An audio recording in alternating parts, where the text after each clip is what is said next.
So let's take a look at one of my favorite pulling movements, the pulling prep. To perform the pulling prep, you'll start by grabbing a hold of the bar. Notice that I have my feet on the ground. This is where you're going to start.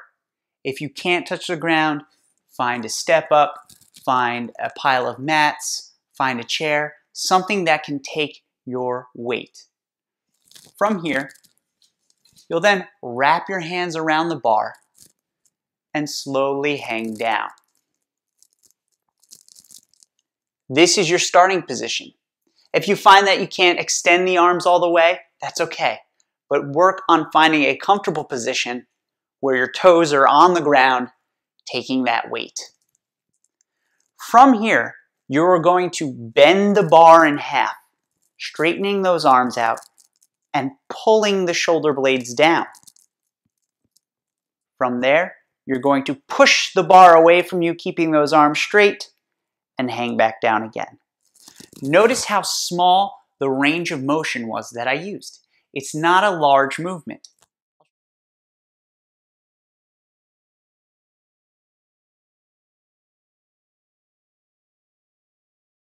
Now, once you're comfortable with the basic pulling prep with your feet on the ground, it's time to come up onto your toes or to extend the legs in front. By adding more load, you're making the movement more challenging. So my toes are up, my knees are squeezed together nice and tight, and I'll perform my pulling prep, and I'll come down. Or I can extend my legs in front, squeeze tight, keep that chest down, pull the shoulder blades down, push the shoulder blades up as I push the bar away, and that's your pulling prep. Now, one thing we want to make sure we avoid is that we aren't pulling so hard that our back arches. Now, that isn't a bad thing, but it's not what we're working on right now. So I'll show you what that looks like from behind. We don't want to pull down so hard that we suddenly get this big arch going on.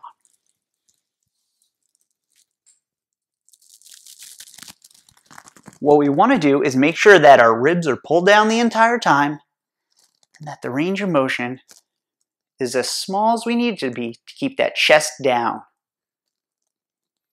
Again, as you practice, you may find that your range of motion is big enough that you can pull a little higher, keeping the chest down. No matter what you find, make sure you're listening to your body and you're not rushing through this progression, because it is such an important foundational movement in any of your pulling exercises.